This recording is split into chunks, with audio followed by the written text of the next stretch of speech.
It was past midnight. Snow blanketed the ground like a ghostly quilt, and the bitter wind sliced through the trees like icy razors. Tom Carter gripped the steering wheel of his aging sedan, his knuckles white against the cracked leather.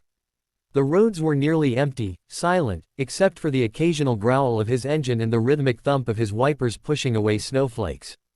His shift at the auto shop had ended hours ago, but he'd been driving aimlessly, unable to face the silence of home, a place that used to echo with laughter, now reduced to a whisper of memories.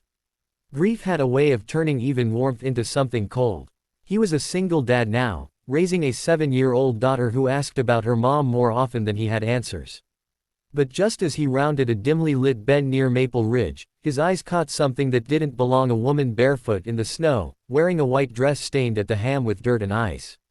Her shoulders were trembling violently, and she held her heels in one hand as if she'd been walking for miles. Her eyes, wide and glassy, met his for a fleeting second before she looked away, ashamed or afraid.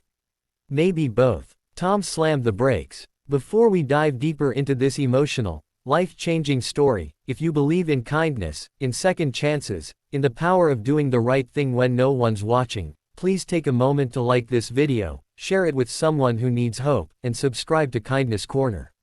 Your support helps us bring real, inspiring stories to life. Tom hesitated only for a heartbeat before stepping out into the bitter cold. He took off his jacket the moment he reached her, wrapping it around her shoulders without a word. The woman flinched but didn't run.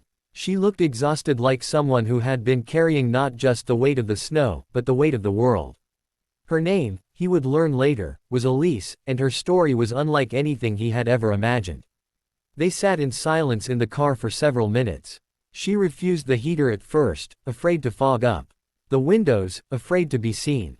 Her fingers trembled as she clutched his coat tightly, refusing to meet his eyes. Tom, still soaked from the snow, didn't push her. His instincts, as a father, told him that sometimes people needed time before they could speak, even more so when they were clearly running from something. Elle was supposed to be married that day to a billionaire hotel mogul named Martin Grayson. The wedding had been televised. The guest list filled with celebrities and royalty. She was set to become Mrs. Grayson, a name worth more than most empires. But behind the glitz and glamour was a truth she couldn't live with. Elise had been adopted into a life of wealth, expected to marry wealth for the sake of family legacy. Her fiancé was powerful, ruthless, and behind closed doors, cruel. No one believed her cries for help. No one saw the bruises hidden beneath the designer gowns or the broken soul beneath the flawless smile until she ran. She fled through the kitchen door of the cathedral, not even waiting for the limo, sprinting into the storm and heels, tearing her dress on wrought iron fences and stumbling through frozen streets like a ghost escaping her grave. She didn't know where she was going. She just knew she had to get away. Tom listened quietly as Elise unraveled piece by piece. He didn't interrupt. He didn't judge. He offered her something she hadn't felt in a long time: safety. The next few days were fragile. Tom let her stay in his guest room, though it was barely more than a storage space. His daughter, Lily, was instantly curious about the mysterious princess lady, who looked sad even when she smiled. Elise and Lily bonded faster than anyone expected. Elise, broken as she was, still had a warmth in her that children could sense. She read to Lily at night, helped her with homework, even taught her how to braid her hair the castle way. Tom watched this woman, the so-called runaway bride, transform from someone barely able to speak into someone who brought light back into his quiet home. But the shadows weren't far behind. News reports started flooding in. Billionaire's bride disappears mid-ceremony. Photos of Elise were everywhere. A reward was offered. Elise begged Tom not to turn her in. Her voice broke when she said, "If they find me, they'll make me go back. You don't understand what he's capable of." Tom had never seen fear like that in someone's eyes. But even he knew they couldn't hide forever. He had a choice: protect a woman he barely knew, or protect his daughter from the chaos this could bring. But Lily surprised him one night when she said, "Daddy, you told me good people help sad people. Miss Elise is very sad.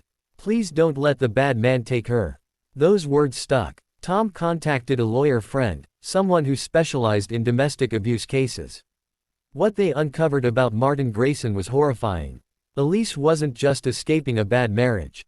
She had escaped a cage. Photos, documents, testimony from former employees. It was enough to open an investigation. It wasn't easy. Martin sent men. He offered money. He tried threats. But Elise, with Tom and Lily at her side, stood her ground. And slowly, the world began to believe her. Months passed. Elise was no longer the woman in the torn dress. She became a voice for other women trapped behind money and status. Her story made headlines again, but this time for all the right reasons. And Tom. Tom found healing, too. In helping Elise, he began to forgive himself for the things he couldn't fix in his past. Lily laughed more. The house was full again, not of noise, but of life. If this story touched your heart, if you believe in compassion, second chances, and the power of a stranger's kindness, please like, comment, and share this video. And don't forget to subscribe to Kindness Corner so we can keep bringing you real, unforgettable stories that remind us what it means to be human. Speech balloon special request. Before you go, tell us in the comments, have you ever helped a stranger when they needed it most? Or has a stranger ever changed your life unexpectedly? We'd love to hear your story.